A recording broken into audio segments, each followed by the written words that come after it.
अमित शाह का विस्फोटक इंटरव्यू, जिसमें हर सवाल पर धुआंधार जवाब। और इस चुनाव में पहली बार ओडिशा से पश्चिम बंगाल तक अमित शाह के साथ 14 घंटे। देखिए अमित शाह का वोट पत्र, बीजेपी की सरकार होगी, एनडीए 400 पार होगा। और इस चुनाव में यह पहली बार है ओडिशा से पश्चिम बंगाल तक अमित शाह के साथ 14 घंटे। लोकसभा चुनाव में हमारा कोई बी प्लान नहीं है।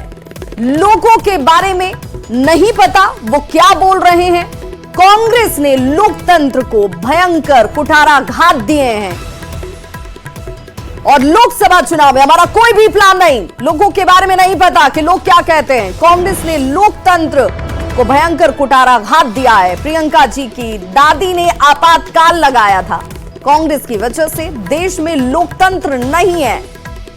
देश की 130 करोड़ जनता से लोकतंत्र है। हमारे यहां लोकतंत्र की मिसाल सालों पुरानी है। लोकतंत्र की जन भावना पाताल से ज्यादा गहरी है।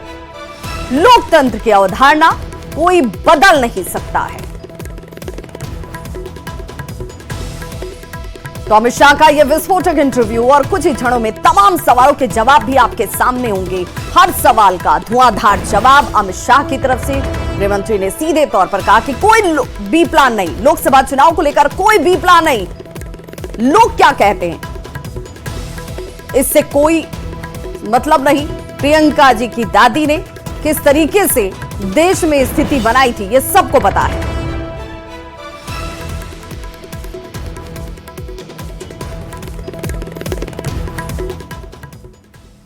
चुनाव में पहली बार न्यूज 18 आपके समक्ष लेके आ रहा है देश के गृह मंत्री अमित शाह के साथ बिताए हुए 14 घंटे।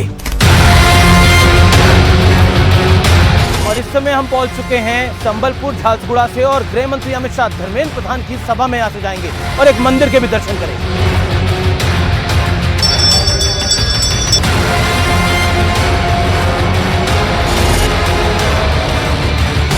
तेलुगु स्टेट से और ओडिशा से भी एक बड़ा सरप्राइज आएगा अमित।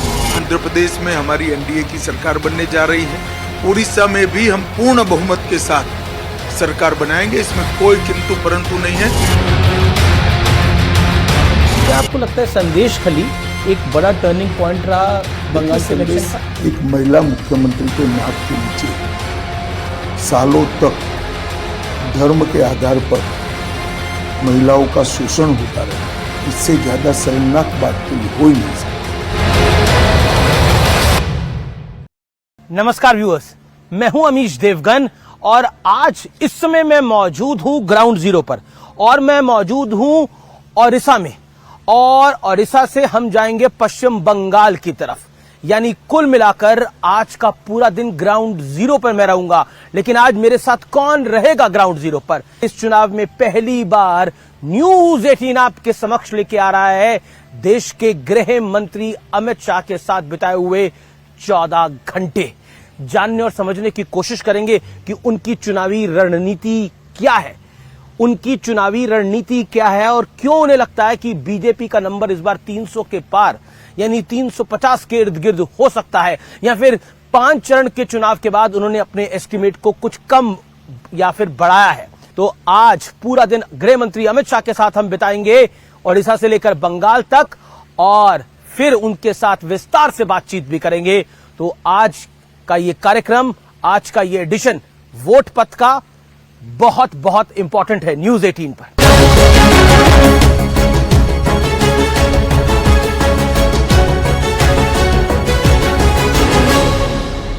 जैसा आप जानते हैं कि आज का हम पूरा दिन यानी 14 घंटे बिता रहे हैं पहली बार गृह मंत्री अमित शाह के साथ वोट पथ पर।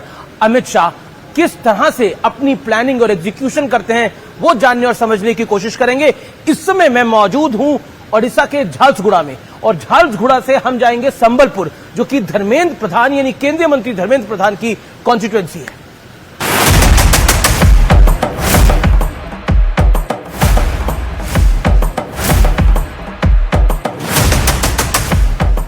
आज हम पूरा दिन बिता रहे हैं गृह मंत्री अमित शाह के साथ हम वोट पथ में और अब हम झारसुगुड़ा से चलेंगे संबलपुर की तरफ।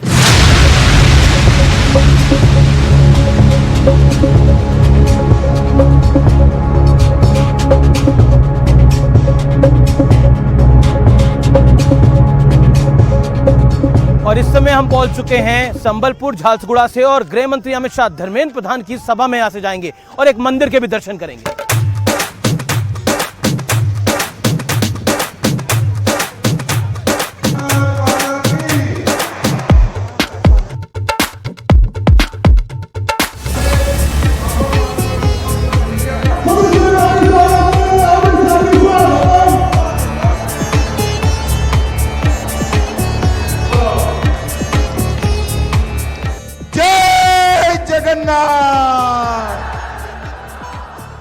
देश भर के मतदाताओं के लिए सिर्फ 400 पार का लक्ष्य है।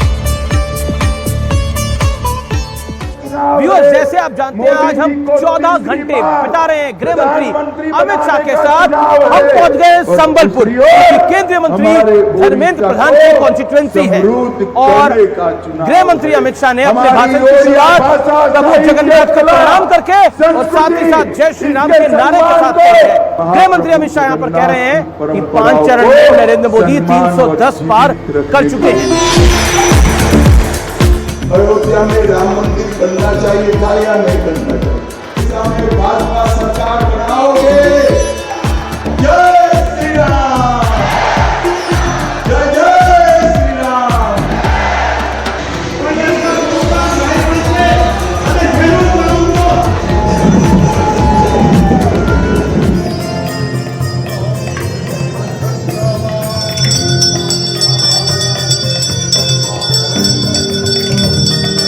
और जैसा आप जानते हैं आज हम 14 घंटे बिता रहे हैं गृह मंत्री अमित शाह के साथ। हम पहुंच चुके हैं संबलपुर के समलेश्वरी मंदिर और यहां गृह मंत्री अमित शाह पूजा अर्चना कर रहे हैं और उसके बाद वो रवाना होंगे यहां से अपनी दूसरी पब्लिक मीटिंग के लिए।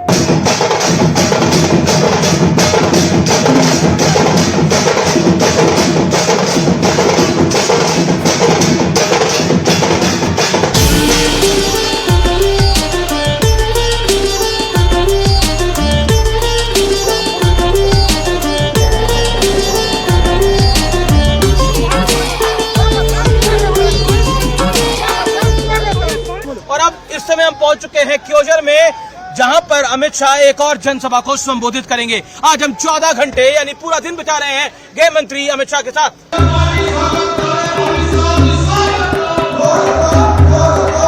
देखो भाई, 5 चरण में मोदी जी 310 से ज्यादा सीटें जीतकर सरकार बनाने का काम किया।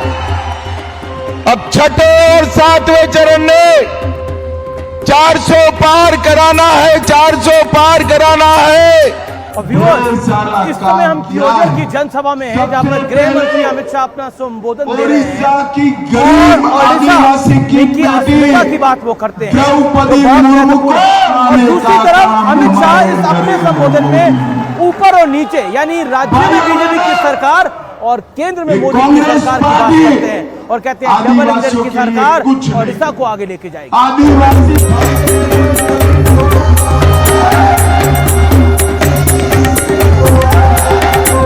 तो आज हमने दौरा किया क्योजर का गृह मंत्री अमित शाह के साथ। अमित शाह ने यहाँ पे एक जनसभा को संबोधित किया और अब चलते हैं उनके अगले पड़ाव।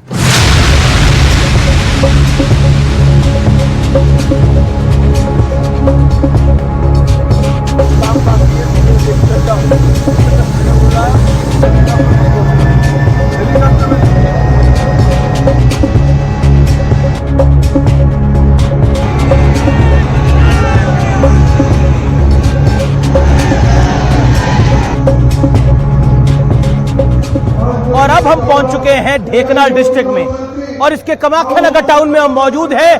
चिलचिलाती धूप में दोपहर 3:30 बजे आप हुजूम देखिए पब्लिक का। ये गृह मंत्री अमित शाह की जनसभा के लिए है। लोग छतों पे भी हैं और उसके साथ साथ आप देख सकते हैं 3 से 4 पंडाल जो है वो भरे हुए हैं और इतनी बड़ी तादाद है लोगों की, इतनी बड़ी तादाद है लोगों की, आप देख सकते हैं और एक अलग जोश है। ओडिशा के ग्राउंड जीरो पर ऐसा लग रहा है कि वाकई भारतीय जनता पार्टी ने एक लेग वर्क करा है, ग्राउंड वर्क करा है। और अमित शाह जब राष्ट्रीय अध्यक्ष भारतीय जनता पार्टी के, तो उन्होंने यहाँ के रिमोट डिस्ट्रिक्ट तक में वो रुके, वहां का दौरा किया, संगठन की बैठकें करी, उसका एक असर है कि आज 2024 में भारतीय जनता पार्टी सबसे बड़ी चैलेंजर है ओडिशा के अंदर, और नवीन पटनायक को खतरे की घंटी सुनाई दे रही है।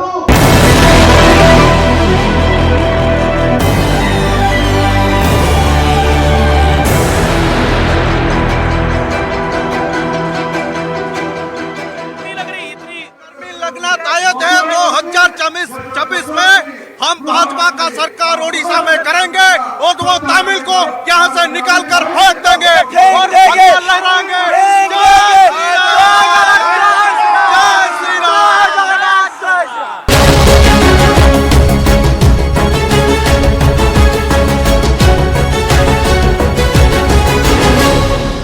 जैसा आप जानते हैं कि आज हम पूरा दिन बिता रहे हैं गृह मंत्री अमित शाह के साथ। अमित शाह जी, आपका अभिनंदन है न्यूज 18 पर।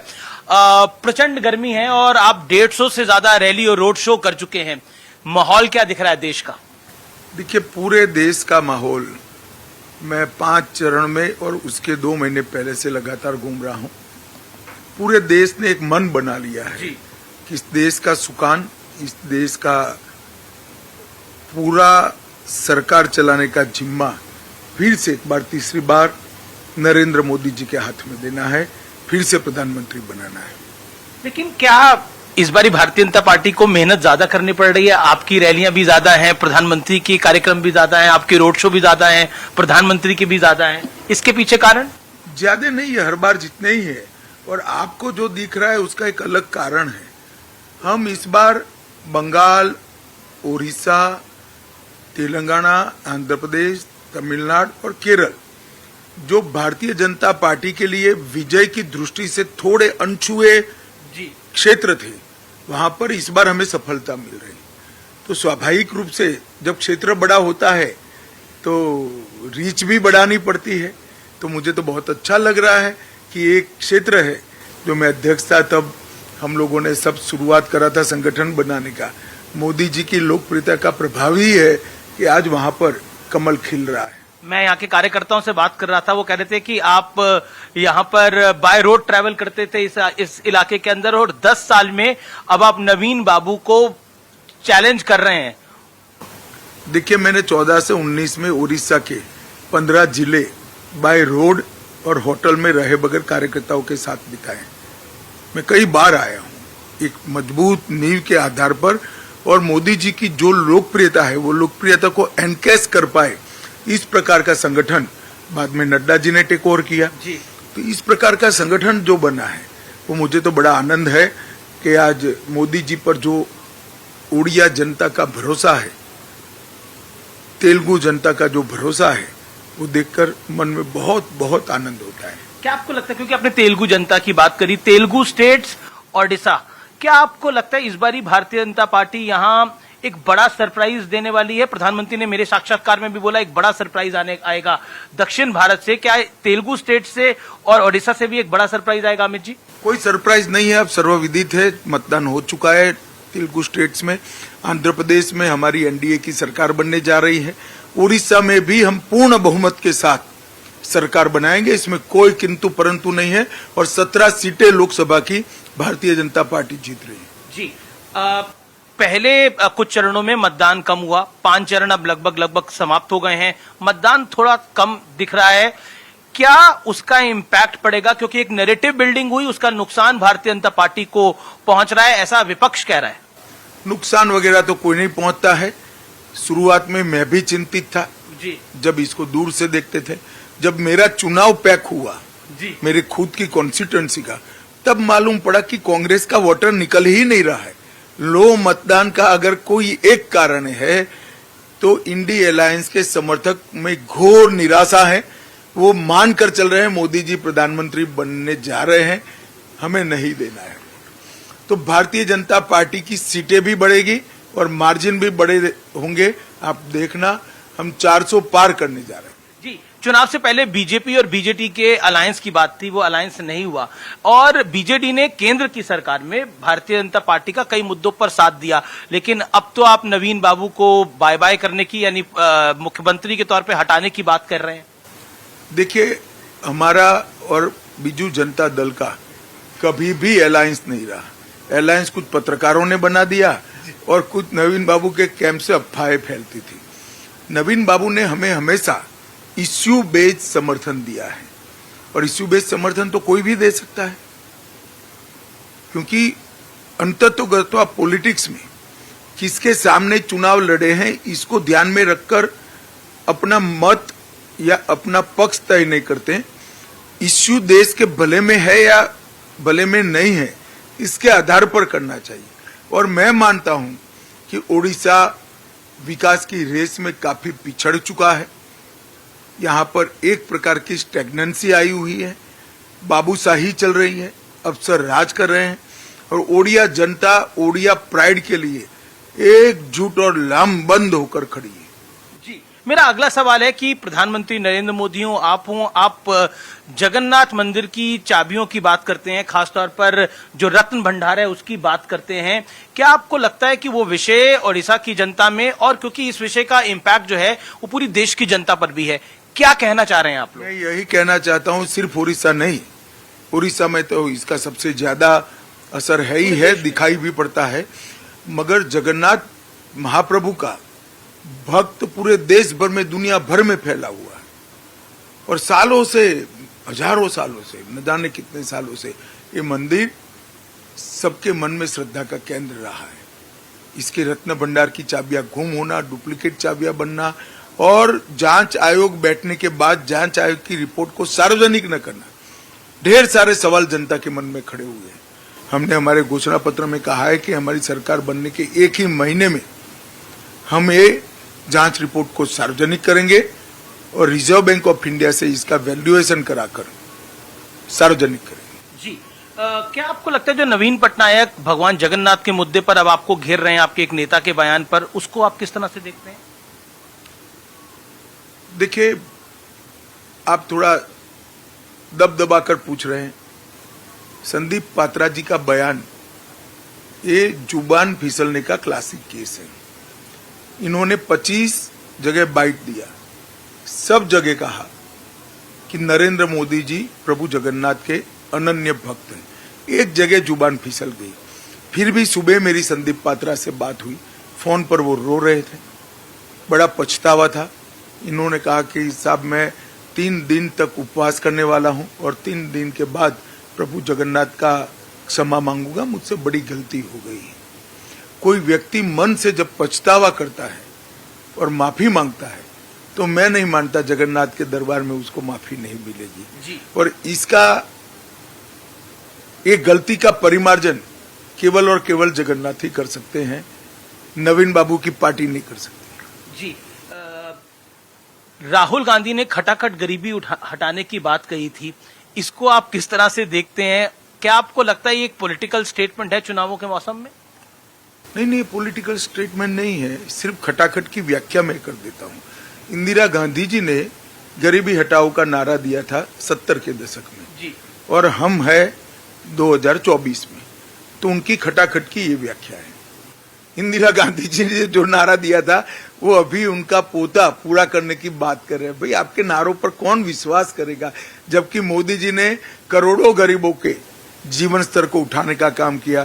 10 करोड़ लोगों को गैस का सिलेंडर दिया, 12 करोड़ शौचालय दिए, 14 करोड़ लोगों को नल से जल दिया, 80 करोड़ लोगों को 5 किलो अनाज फ्री दे रहे हैं, 60 करोड़ लोगों को आप 5 लाख का दवाइयों का पूरा खर्चा फ्री ऑफ कॉस्ट दे दिया, 4 करोड़ घर ही दे दिया, 6.5 करोड़ घरों में बिजली दे दी।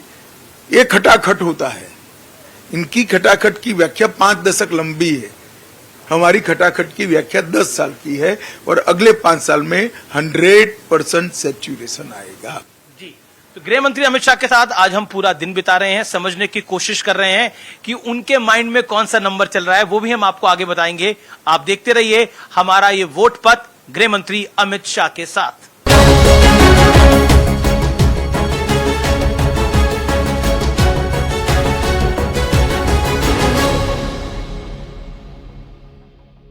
और अब हम पहुंच चुके हैं कोलकाता भुवनेश्वर से। आज का हम पूरा दिन बिता रहे हैं केंद्रीय गृह मंत्री अमित शाह के साथ। 14 घंटे अमित शाह के साथ जानने और समझने की कोशिश कर रहे हैं कि ये चुनाव किस ओर जा रहा है। वोट पथ में आज हमने लगभग 14 से 15 घंटे बिताए केंद्रीय गृह मंत्री अमित शाह के साथ। उनके साथ हम करीब ओडिशा की 4 रैलियों में गए और फिर अब हम कोलकाता में हैं और रात के लगभग 11 बज रहे हैं जब हम ये संवाद कर रहे हैं। तो अमित जी, ये चुनाव आखिरी दौर में अब लगभग पहुंच चुका है, 5 चरण समाप्त हो गए हैं और आप दावा कर रहे हैं कि चौथे चरण के बाद ही बीजेपी को 270 के पार चली गई है। तो ये कॉन्फिडेंस है या ओवर कॉन्फिडेंस? मैं मानता हूं कि हमारी स्थिति काफी अच्छी है। हम 400 पार करेंगे। हर जगह पे हर चरण के बाद और चुनाव की रैलियों के बाद मैं कार्यकर्ताओं के से फीडबैक लेता हूं, जो जमीन पर लड़ाई लड़ते हैं, हमारे जो लोगों के संपर्क में होते हैं, हमारे विरोधी दलों की रणनीति को जो जमीनी स्तर पर इसका मुकाबला करते हैं, तो मुझे लगता है किसी भी सर्वे से ये असेसमेंट करीब सत्य के नजदीक हो। 2004 में यूपीए 1 की कांग्रेस की सरकार आई तो 145 सीटें उनकी आई और 2009 में जब सरकार रिपीट हुई तो 206 सीटों के साथ हुई। तो तीसरी टर्म की गवर्नमेंट थोड़ी टफ रहती है, हमने वर्ल्ड वाइड ये देखा है। क्या आपको लगता है अमित भाई कि बीजेपी के लिए ये आसान क्यों है? देखिए, ऐसे कोई ट्रेंड्स के आधार पर चुनाव के नतीजों का आकलन नहीं होता है। ट्रेंड्स की बात करनी है तो इस देश में 30 साल से हंग पार्लियामेंट चलती थी। 14 में पूर्ण बहुमत की सरकार आई, 19 में फिर पूर्ण बहुमत की सरकार आई। तो ट्रेंड्स तो तोड़े हैं हमने, कई बार तोड़े हैं और इस बार भी तीसरी बार भारतीय जनता पार्टी की मोदी जी के नेतृत्व में पूर्ण बहुमत की सरकार आएगी और एनडीए 400 पार करेगा। अगर 272 का आंकड़ा, जादुई आंकड़ा पार भारतीय जनता पार्टी नहीं कर पाती तो प्लान बी क्या होगा बीजेपी का? कोई प्लान बी नहीं है, इसका क्वेश्चन डज नॉट अराइज। जी, प्रियंका गांधी ने एक हाल ही में इंटरव्यू दिया था और उस इंटरव्यू में कहा कि कांग्रेस की वजह से इस देश के अंदर लोकतंत्र है। अगर एक चाय वाला भी प्रधानमंत्री बना है तो वो कांग्रेस की देन है। अब मुझे नहीं मालूम है ये लोग क्या बोल रहे हैं। कांग्रेस पार्टी की वजह से देश के लोकतंत्र पर भयंकर कुठाराघात कई बार हुए। प्रियंका जी की दादी ने इमरजेंसी डाली थी, 1,30,000 लोगों को बिना कारण जेल में डाल दिया था। सारे अखबारों के editorial information and broadcasting minister तय करते थे। उनको शायद इतिहास मालूम नहीं है, ना किसी ने ब्रीफ किया है शायद उनको। कांग्रेस के वजह से लोकतंत्र नहीं है, इस देश की 130 करोड़ की जनता की वजह से इस देश में लोकतंत्र है। क्योंकि हमारे यहां लोकतंत्र की स्पिरिट सालों पुरानी है और अब ये पाताल से गहरी हो चुकी है, इसको कोई नहीं बदल सकता। क्या आपको लगता है, क्योंकि आप अपने भाषणों में बोलते हैं, प्रधानमंत्री मोदी भी कहते हैं कि इंडिया अलायंस जो है, इंडिया गठबंधन जो है, वो 5 साल में 5 प्रधानमंत्री देगा और नहीं, पहले समझ लो भाई, हमने नहीं कहा है। इंडी गठबंधन के एक नेता ने कहा है कि हमारे पास अभी नेता नहीं है, हम बारी बारी एक साल सत्ता संभालेंगे। वो कहते हैं हमारे पास युवा भी है, हमारे पास बुजुर्ग भी है, हमारे पास हर वर्ग का नेता है, तो हम नेता तय कर लेंगे, सरकार बन जाए एक बारी। नहीं, वो नहीं, वहां तक नहीं रुकते। 5 साल एक प्रधानमंत्री बनाएंगे, वहां तक जाते हैं। जी, क्या आपको लगता है कि प्रियंका गांधी ने एक अपने कार्यक्रम में बोला कि इस बार रायबरेली की जनता जो है वो सिर्फ एक सांसद नहीं चुन रही, वो प्रधानमंत्री को चुन रही है। क्या आपको लगता है विपक्ष भी थोड़ा कॉन्फिडेंट हुआ है बीते 5 चरणों में? तो रायबरेली की सीट जीतने के लिए शायद उन्होंने कहा होगा, वो भी जान रहे हैं, मुझे तो मालूम नहीं, मगर उनका वैकेशन का प्लान भी तय होगा 4 तारीख के बाद का। लेकिन उद्धव ठाकरे भी कह रहे हैं कि मैं तो मोदी जी को पूर्व प्रधानमंत्री कहा करूंगा, मैं तो शपथ ग्रहण का न्योता देता हूं अमित शाह जी को और प्रधानमंत्री मोदी को। चलिए, अच्छी बात है, अब 1 तारीख को सब चीजें दूध का दूध पानी का पानी हो जाएगा। शरद राव पवार और उद्धव ठाकरे की पार्टी, उनका आरोप है कि ये पार्टी को भारतीय जनता पार्टी ने तोड़ा और वो ये मैसेज देने की कोशिश कर रहे हैं कि रियल पार्टी हम है और बीजेपी ने हमारे साथ हमारी पार्टी को तोड़ दिया है। देखिए, मुझे एक बात बताइए, अगर शरद पवार जी अजीत पवार को अपना वारिस घोषित करते तो पार्टी टूटती क्या? और उद्धव जी अपने बेटे की जगह एकनाथ शिंदे को आगे करते तो पार्टी टूटती क्या? इनकी पार्टियां अपने पुत्र पुत्री मोह के कारण टूटी हैं और वो कहीं और जाकर कारण ढूंढ रहे हैं, तो उनको कभी सफलता नहीं मिलेगी। लेकिन क्या आपको लगता है कि वो एक नीचे की तरफ एक सिंपैथी का मैसेज देने में कामयाब रहे? देखिए, सिंपैथी उनके लिए रहती है जिनके साथ अन्याय हो। उद्धव जी ने तो अपने सिद्धांत, अपना गठबंधन जी तोड़कर हमें डीच करने का काम किया था। मैं नहीं समझता इनको किस प्रकार की सिंपैथी की अपेक्षा है। आपके पास महाराष्ट्र के भी ट्रेंड्स आए होंगे, क्या कहना चाहते हैं आप महाराष्ट्र में? देखिए, महाराष्ट्र में कमोबेश हम हमारी स्थिति को बनाकर रखेंगे, इसमें कोई बड़ा उलटफेर नहीं होगा। आपकी टैली इंप्रूव हो सकती है महाराष्ट्र में? अभी बाकी है थोड़ा चुनाव, परंतु मैं मानता हूं कि हम हमारा बेस बनाकर रखेंगे। रैली में आपने बोला कि अरविंद केजरीवाल एक यू टर्न नेता है, किस कारण से आपने बोला? इन्होंने कहा था कि हम भ्रष्टाचार के खिलाफ लड़ाई लड़ रहे हैं, पॉलिटिक्स में कभी नहीं आएंगे। और फिर पॉलिटिक्स में आगे पार्टी बनाई, अन्ना बेचारे डालेगांव सिद्धि चले गए। फिर कहा मैं कभी मुख्यमंत्री नहीं बनूंगा, 3 बार मुख्यमंत्री बन गए। इन्होंने शपथ पत्र पर कहा था हम सरकारी सुविधाएं नहीं लेंगे, बंगलो भी ले लिया, गाड़ी भी ले लिया, सिक्योरिटी भी ले ली, और बंगलो ऐसा बना दिया कि जो 2-3 बंगलों को तोड़कर गैर कानूनी तरीके से अपना बंगलो बनाने का उन्होंने काम किया है। मैं मानता हूं कि ये सारी चीजें यू टर्न से भी बड़ी भयानक है। उन्होंने कांग्रेस के करप्शन के खिलाफ बात करी, उन्होंने कहा कि मैं आऊंगा तो शीला दीक्षित के करप्शन में वो जेल में जाएगी। आज वही कांग्रेस के साथ मिलकर वो हमारे सामने चुनाव लड़ रहे हैं। तो सीरीज ऑफ यू टर्न लेने का काम श्री केजरीवाल ने किया है। अरविंद केजरीवाल अपनी रैलियों में अक्सर कहते हैं कि 2 जून के बाद मैं जेल जाऊंगा नहीं जाऊंगा, ये तय करेंगे 4 जून के नतीजे। इंडिया अलायंस अगर सरकार में आता है तो मुझे जेल नहीं जाना पड़ेगा। जहां तक मेरी समझ है उनको 1 जून को ही जाना है, सरेंडर करना है, तो 4 जून को तो वो जेल में ही होंगे। लेकिन आपने भी एक स्टेटमेंट दी कि ये स्पेशल ट्रीटमेंट है। नहीं, मैंने तो जजमेंट के बारे में जी केजरीवाल जी के बारे में नहीं किया है। क्यों आपको लगता है कि जजमेंट खास है? देखिए, किसी भी व्यक्ति को अपने कामकाज के लिए इस तरह से इंटरिम बेल नहीं मिला है। मानो कोई चार्ट अकाउंटेंट होगा, कोई इंडस्ट्रियलिस्ट होगा, कोई किसान की बुआई का समय हुआ होगा, कोई हज्जाम की दुकान चला रहा होगा, तो उनके भी तो कामकाज है। उनको इस प्रकार के इंटरिम बेल कभी नहीं मिले। कांग्रेस के संदीप दीक्षित ने भी यही बात बोली कि अगर इस तरह की बेल मिलेगी तो कल तो कोई और अगर कोई गिरफ्तार होगा तो वो बेल मांगेगा तो देनी पड़ जाएगी। फिर मुझे मालूम नहीं है, मगर कहा है तो सही ही कहा है।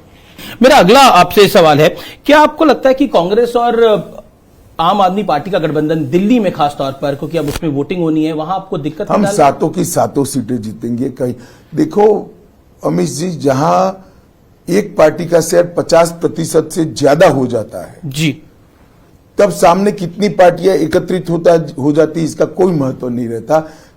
दिल्ली के दोनों चुनाव में हम 50% से ज्यादा वोट शेयर प्राप्त किए। जी, इस बार भी आपको लगता है कि 2019 रिपीट 7 की 7 सीट जीतेंगे। अगला सवाल मेरा है राम मंदिर को लेकर। क्या आपको लगता है कि आप बार बार राम मंदिर का जिक्र लेकर आते हैं, प्रधानमंत्री राम मंदिर का जिक्र लेकर आते हैं, आपके कार्यकर्ता नेता राम मंदिर के नारे लगाते हैं, ऑपोजिशन का मानना है कि बीजेपी राम मंदिर को भी पॉलिटिसाइज कर रही है और कैश करना चाहती है 2024 के लोकसभा चुनाव में? देखिए, ये मुद्दा तब खड़ा होता है जब इन्होंने राम मंदिर की प्राण प्रतिष्ठा में हिस्सा नहीं लिया। अगर वो ले लेते तो वहीं पर बात समाप्त होनी। उनको देश की जनता को बताना चाहिए कि राम मंदिर की प्राण प्रतिष्ठा में वो लोग क्यों नहीं गए। ये एपीसमेंट की पॉलिटिक्स करने के लिए नहीं गए। इसलिए बार बार ये मुद्दा चुनाव में मुद्दा बन जाता है। जी, आप अपनी रैलियों में अक्सर बात करते हैं और कहते हैं, आरोप लगाते हैं कि विपक्ष जो है वो इस देश को शरिया के हिसाब से चलाना चाहता है। ये हमारी बात नहीं है, उन्होंने ही कहा है, अपने घोषणा पत्र में कहा है कि हम पर्सनल लॉज को इंट्रोड्यूस करेंगे। तो पर्सनल लॉ कौन सा है भाई? एक ही है, मुस्लिम पर्सनल लॉ। लेकिन कांग्रेस से मैंने सवाल पूछा, उन्होंने बोला मिस रिप्रेजेंट कर रही है भारतीय जनता पार्टी हमारे घोषणा पत्र। तो वो पर्सनल लॉज के क्या कहना चाहते हैं उसकी स्पष्टता करे देश की जनता के सामने कि हम मुस्लिम पर्सनल लॉ की बात नहीं कर रहे हैं। उनको कर देनी चाहिए स्पष्टता। लेकिन फिर आप भी तो अपना वोट बैंक साध रहे हैं इससे। नहीं, वोट बैंक कहां से सदेगा हमारा? मुस्लिम वोट बैंक वो साधने का प्रयास करें हम तो। आप दूसरा, मेरा सवाल है आप ऐसा नहीं है भाई। उनके घोषणा पत्र में जो चीज है इसको हम जनता के सामने रख रहे हैं। बंगाल में ममता दीदी के गढ़ को इस बार आप बहुत बड़े तरीके से चैलेंज कर रहे हैं। कई ओपिनियन पोल्स ने तो बताया कि बीजेपी का नंबर पिछली बारी से बढ़ सकता है, लेकिन क्या आपको लगता है संदेश खाली एक बड़ा टर्निंग पॉइंट रहा बंगाल के इलेक्शन का? संदेश खाली चुनावी मुद्दा नहीं है जी। एक महिला मुख्यमंत्री के नाक के नीचे सालों तक धर्म के आधार पर महिलाओं का शोषण होता रहे और महिला मुख्यमंत्री इसलिए कुछ न करे कि शोषण करने वाले इनके कार्यकर्ता हैं, इनकी वोट बैंक का हिस्सा है। इससे ज्यादा शर्मनाक बात कोई हो ही नहीं सकती। ये इलेक्शन का मुद्दा नहीं है, ये देश की सुचिता का मुद्दा है। शासन किस तरह से चलना चाहिए?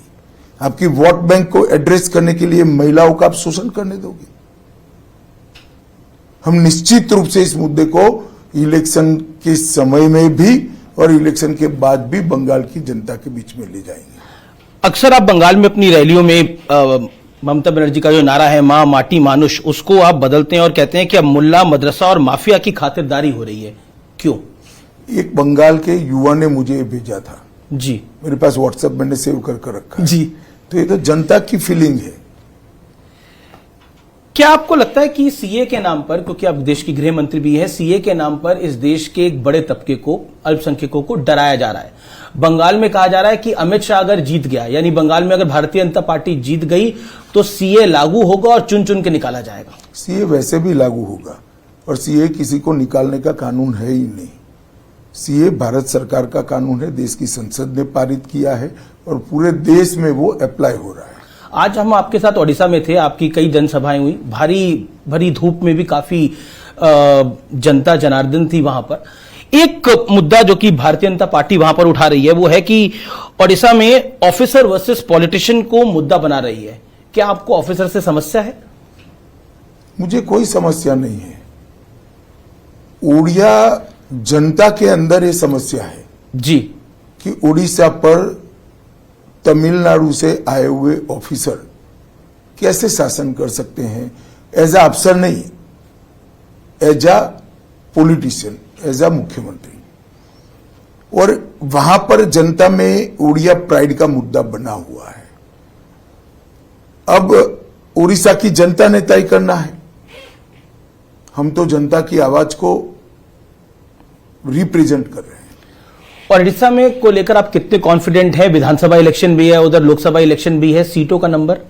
देखिए 17 से ज्यादा सीटें भारतीय जनता पार्टी की लोकसभा में आएगी और हम निश्चित रूप से वहां पूर्ण बहुमत की सरकार बनाएंगे। जी। मैं कश्मीर की बात करते देता हूं। कश्मीर में भारतीय नरेंद्र मोदी की सरकार ने बहुत काम किया है और इस बार बम्पर वोटिंग भी हुई है। इसको आप किस ढंग से देखते हैं? क्या ये वर्ल्ड को, अराउंड द ग्लोब भी एक बड़ा स्ट्रांग मैसेज है भारत की तरफ से? निश्चित रूप से है। देखिए, जो लोग आजादी की बात करते थे, जो लोग अलग संविधान की मांग करते थे जी, वो लोग आज भारतीय संविधान के तहत जो चुनाव हो रहा है उसका हिस्सा बने हैं और स्वागत योग्य है। और घाटी की जनता ने भी बढ़ चढ़कर वोटिंग की है। सारे रिकॉर्ड टूटे हैं। पिछले कई सालों के 33 सालों में सबसे ज्यादा वोटिंग अब हुई है। तो मैं मानता हूं ये बहुत अच्छी बात है, कश्मीर के लिए भी अच्छी है, देश के लिए भी अच्छी। जी। बार बार आप एक मुद्दा उठाते हैं अपनी रैली में, पीओके का। पीओके को आप कहते हैं ये भारत का हिस्सा है। क्या आप इसको पॉलिटिकल इशू बनाना चाहते हैं? 2024 के चुनाव का बना दिया है आपने? अरे पॉलिटिकल इश्यू नहीं है। आप क्या मानते हो पीओके भारत का हिस्सा नहीं है? भारत का ही है वही, ये भारत की संसद का प्रस्ताव है कि पाक ऑक्यूपाई कश्मीर भारत का हिस्सा है। इसमें पॉलिटिकल क्या है? कुछ पॉलिटिकल नहीं है। ये हमारा देश का स्टैंड है। आप भी तो कह रहे हो पीओके भारत का हिस्सा है, क्योंकि तो वही तो मैं कह रहा हूं। लेकिन चुनावी रैली में इसका जिक्र करना, तो इसमें क्या है? सत्य चुनावी रैली में नहीं बोला जाता क्या? असत्य ही बोला जाता है। कांग्रेस कहती है कि देखिए फिर पाकिस्तान की बात बीच में ले आती है। पाकिस्तान की बात नहीं है, पाक ऑक्यूपाई कश्मीर की बात है, कश्मीर की बात है। हरियाणा को लेकर आपकी रीडिंग क्या है? क्या आपको लगता है वहां पर कोई जाटों का बड़ा विषय है? हरियाणा में हमारी पोजीशन है वो संभाल कर रखेंगे, इसमें मैं कोई बड़ा डिटोरिएशन नहीं देख रहा। जी, मेरे आखिरी दो सवाल हैं। धारा 370 हटाना एक ऐतिहासिक फैसला था। बतौर गृह मंत्री जब आप अपनी पूरी कार्यकाल को देखते हैं बीते 5 साल के अंदर, आपको लगता है कि ये एक बड़ा चैलेंज भी था आपके लिए? नहीं, अब हट ही गया, शांति भी है, 5 साल हो गए, अच्छा चल रहा है।